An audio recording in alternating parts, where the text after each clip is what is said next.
Jeff Cavanaugh. Yes, Jeffrey Cavanaugh joining us from DLLS. And look at that hair. I love you, Jeffrey. As soon as you guys mentioned Nick Harris and his fresh fade on his top, I was like, well, let me show them what it looks like if you do the exact opposite. So I'm just letting it all go right now. How long is this going to last? I think I'm getting a haircut today. No, dude, what a tease, man. Yeah, come on, dude. Let's keep this going. We're going to dive right in and talk a little Dallas Cowboys football, DFW. How big of a concern is the situation at the offensive tackle position on both the left side and the right side? How big of a concern is that for our Cowboys' hopes and dreams, Cavanaugh? Fairly. In a perfect world, you get okay play at offensive tackle. Like, you don't have any concerns on the middle of that line. It's going to be good, right? Life's going to be good. But, you know, I'm done trying to do the let's see if Terrence Steele could play a little bit better this year. I figure once you've been in the league a decade, it's probably like, okay, so we know what we're going to have over there. Somewhere between okay and good run blocking and fairly iffy pass protection. But the left tackle spot is the one that could really change the trajectory of how this offense looks. If Tyler Guyton can have a nice little healthy training camp and take a step. Early last season, I really thought that he looked better in multiple different ways. And he got derailed again by injury. So Tyler Guyton, is there a real competition at left tackle? Is there good enough players that there's a real competition at left tackle? Can Tyler Guyton take a step? If you could have capable left tackle play, I think that could do volumes for this team. I would argue that if you told me, hey, there's one problem that you have in your mind on this team right now and you can fix it 100% and you don't have to worry about it, I would go left tackle before I'd go anything else. Like, I think linebacker will be okay. I think you will get enough out of your pass rush department. I think the health at the cornerback spot, you have enough bodies there to address that issue. But that left tackle spot, man, oh goodness, it could derail everything if it leads to Dak being pressured more, getting hit more. He wasn't sacked as much as he has been in previous years last year. I think he's learned how to adjust without Tyron Smith on his left side. But he was still pressured top 5 in the league last year. And so if you can get Dak focused more downfield than focused on what's in front of him or in the pocket, I think it'll help drastically. But I think there's rightful concern about Guyton. He hasn't had a healthy training camp through 2 years. He battled the flu and missed like 2 weeks his rookie year, dealt with the knee sprain last season. If he could just have a healthy training camp, I'm sure that could help. But if he doesn't, Nate Thomas is right there. The coaching staff loves Nate Thomas. I haven't necessarily seen it, but this coaching staff, they love his length. They love his power. They continue to say that over and over and over again.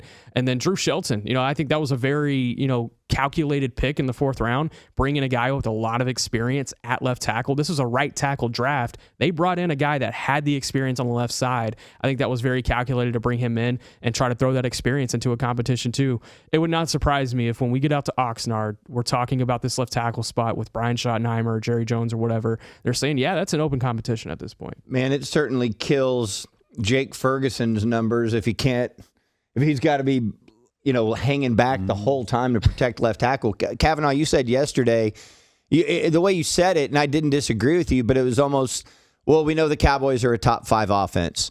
And the way you put it out there was, very matter of fact. And I was sitting there thinking about it. They were still a productive offense. I mean, CeeDee Lamb missed a number of games. I think the thing that really worked for the Cowboys last year was we had, in my opinion at least, an unexpectedly productive run game. Like, I don't know if any of you guys thought going into the season that they were going to get the run game that they got. I certainly did not. And I also have my doubts that they're going to be able to reproduce what they got last year. I mean, I do feel good about the interior of the line. I think we all do. I'm wondering if last year's production in the run game ends up kind of being, it comes back a little bit, and then that changes a little bit with what you can do with passing. And then obviously, if you are constantly getting pressure on the outside, then that blows stuff up. And I'm putting all that in a blender here to kind of go back to what you said yesterday, Cavanaugh, with, well, this is a top 5 offense. It always is. Yeah, I think, and I'm just basing it off of it always is. Yeah. If Dak is healthy, either in points or yards, they'll be a top 5 offense. And what they did last year, I think, considering the amount of yards especially that they were able to get, despite the fact that the number of drives they had they were either first or second in yards last year. And to have that when I think they were 16th in the number of drives they got. So like you always have a long way to go. Your defense was going to let them have the ball for the next 7 minutes and it was going to end in a touchdown. So you're not touching the ball a ton. You got a long way to go when you do. And they still did last year with the offensive line that we're talking about. They still did that. They could be better in the red zone. I think the head coach could be better at not thinking it's time to start settling when we're in 60-yard field goal range. Like I think there's things that they could do better. Jake Ferguson could break a tackle and not fumble. Like that. There's things that could be better, but given all of that, you still were a really, really good offense. And I think obviously that starts with you have CeeDee Lamb and George Pickens. And when they line up, Javonte Williams is going to have a chance to run it. The way that he runs, I thought was impressive last year. I thought he was really good. And I think he can replicate that. If he gets hurt, things could get wonky on you. And that's weird to say because I'd tell you that you can just find you a running back. But yeah, I think they'll replicate it. The challenging part is like Dak's a wizard in the pocket these days. Yeah. And I guess that's sustainable because he does it. But like the Green Bay game, they score 40 and Dak was under siege. Mm-hmm. So you're asking a lot, but I guess you pay him a lot. So screw it. Yeah, they'll be a good offense. They'll be a top 5 offense. No problem. I agree. And I'm not as worried about the running game just because of what you said. If you have George Pickens and CeeDee Lamb out there, then you force a defense to, if the defense wants to focus on the run game, great. You got 2 number 1 receivers, which is for the offense. To me, everything comes down to George Pickens. Is he happy on the franchise tag? Is he going to be on his best behavior? If he is, that offense is going to click. But circling back to the tackles and the concern, ESPN says the number 1 free agent out there is Taylor Decker, 32-year-old offensive tackle. Didn't have a great year last year, but 10 seasons in Detroit. He asked out of his deal, I guess, and he is a free agent, and he's the number 1 free agent on the board. Should the Cowboys be interested in him? Will he be too expensive?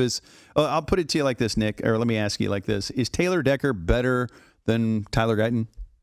Probably yes, but I think if you ask the Cowboys about a backup tackle situation, they would tell you they probably have the best quote-unquote backup tackle in NFL history. His name's Tyler Smith. And if things really go awry at left tackle, they'll kick him out. They've kept that door open. They continue to keep that door open. I think there's a reason they brought back TJ Bass in the event that there is not one of those 3 guys that emerge in that left tackle spot. They kick Tyler Smith out and they throw TJ Bass at left guard and they roll with that. And I don't think that's a bad scenario. Are you playing arguably your best offensive lineman at his best spot? No. But I think it does give your front 5 the best potential to succeed. So I don't think that they would bring in another expensive veteran backup tackle because of that scenario, because they have the flexibility with Tyler Smith. But I wouldn't rule out maybe another position.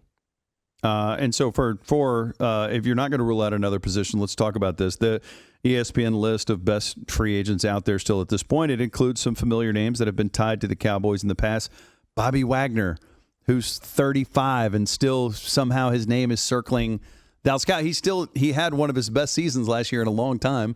I think he had 160 plus tackles, 4.5 sacks, but he's 35 and they're like, he's not really going to help you out a lot in pass coverage at this point. I mean, he's an older guy at this point. So Bobby Wagner, Joe Mixon, who missed the entire year last year with a mystery injury, Jadeveon Clowney, who they're familiar with, Joey Bosa, Deebo Samuel, and Stephon Diggs. Any of those guys, can you see any of those guys being Dallas Cowboys? Not anytime soon. I would point maybe to Clowney and just being like, once Jadeveon Clowney realizes he has to do his job on August 25th and he calls his agent and gets a deal done, then it happens. He's not a training camp guy. He's earned that right. He's 13 years into the league now. I get it. So he'll call his agent on August 25th. And if the Cowboys are looking for a pass rusher, it would make a lot of sense at that point. But Von Miller's been a name that's been brought up quite a bit too on Twitter and whatnot.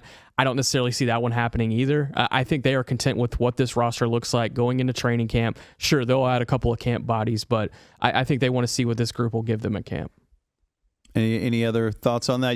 Can you boys see any free agents being in play here for the Cowboys? I think they will. Like, yes, somebody's coming. Like they're not. I don't think they can be done at linebacker. I think that there will be another body at some point. But I think some of these different position groups, I look at it and I go, well, I don't necessarily love what I have there, but whatever name you bring up, you're just throwing into the mix with 6 other people that I already have like that. So I'm not really worried about that. Maybe Clowney becomes interesting.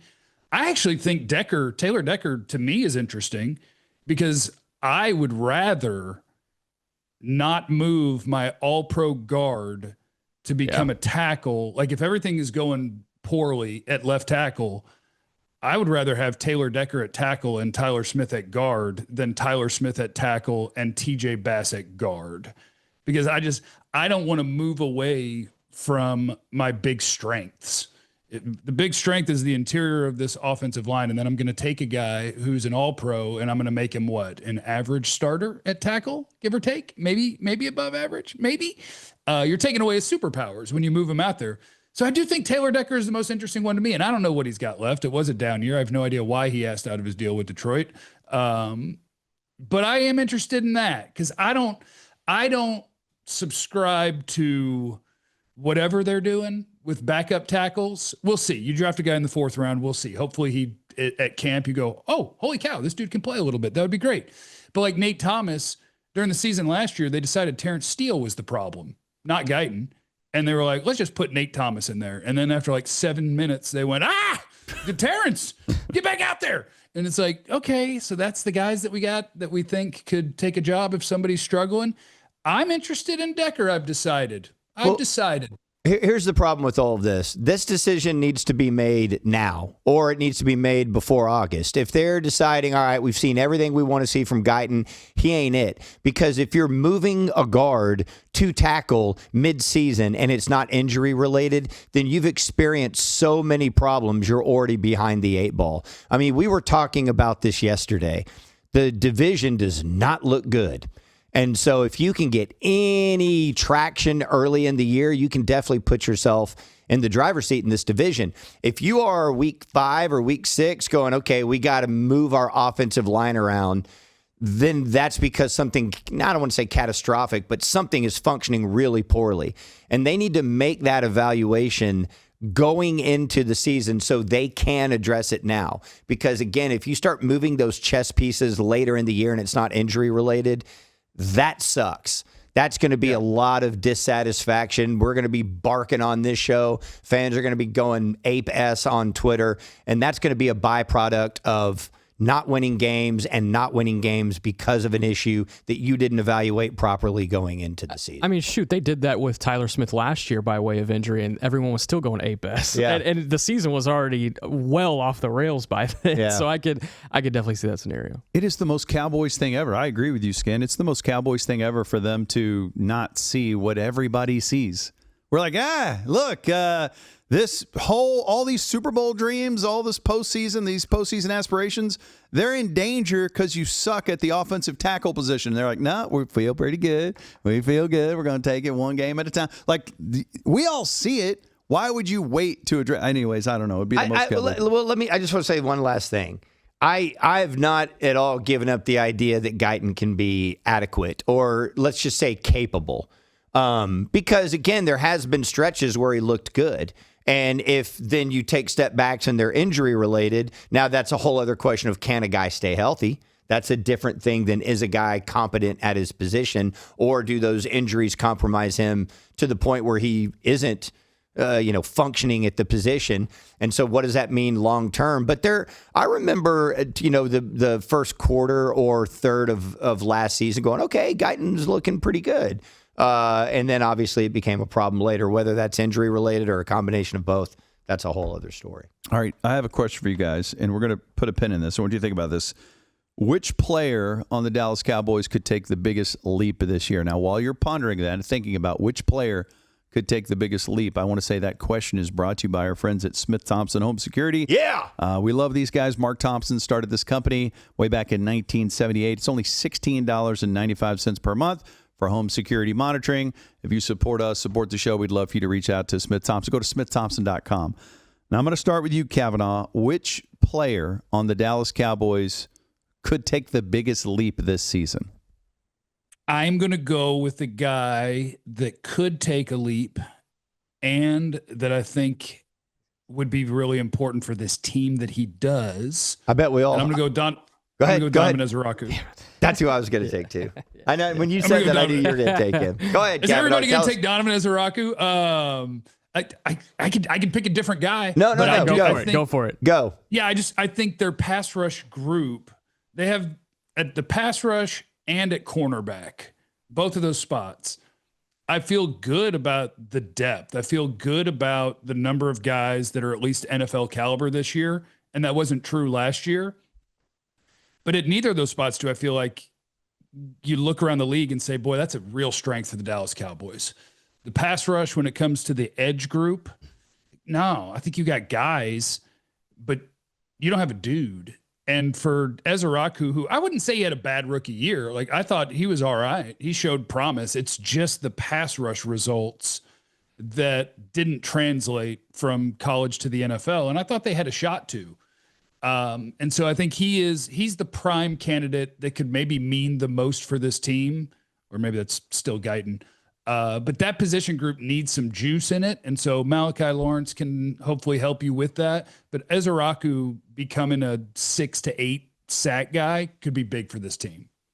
I'm going to go next because you know more about the Cowboys than me, and I can't have you take my backup. Okay. That's a good You plan. okay with that? Isn't that good okay with teammating that. by me? Like, put Nick on the spot. Revel Jr. If he, and I know that most people are like, okay, he's probably hurt all the time. They felt very good about his abilities. There's obviously injury concerns, but if he is on the field and playing up to his ability, that would be massive. So I'm just going to say, I'm not going to say he's going to take the biggest leap. I'm going to say I am wishfully, hopefully thinking that he takes the biggest leap, and all he really has to do to make a big leap is just be on the field consistently and not get torched. Okay, in your face, Nick. Yeah, you took my second one. Okay, See, now I you knew took I had to do it. Kavanaugh Dig took- deep, Nick. I Gotta have dig. one. No, maybe you do, maybe you don't. Kavanaugh took my first one. Skin took my second one. So I'm going to take your Take my third third one. one. Here's Go what- ahead. I know, Go ahead. And this is probably wishful thinking. I don't necessarily think this guy's going to take a leap. Dak? I don't He's taking believe. him. I don't. I know it. I don't He's taking believe in my this guy. guy. I don't have a lot of confidence in this guy. But if he did, look out! I'm talking about Jaden Blue.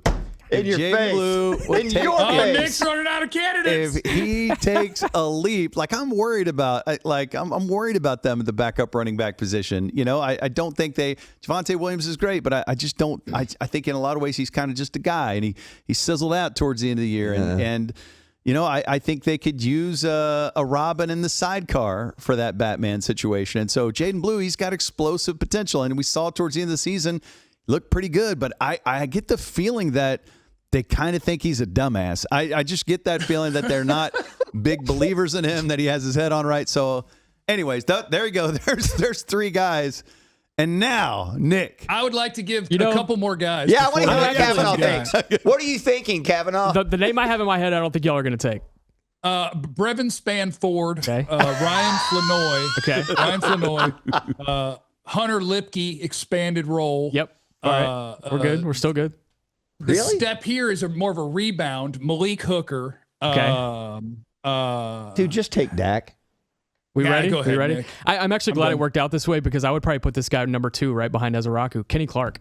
I think Kenny Clark could definitely take a step forward this year. With a full offseason with this defense, learning how to work next to Quinnen Williams in this new scheme, I think Kenny Clark's going to have a much better year than he had a year ago.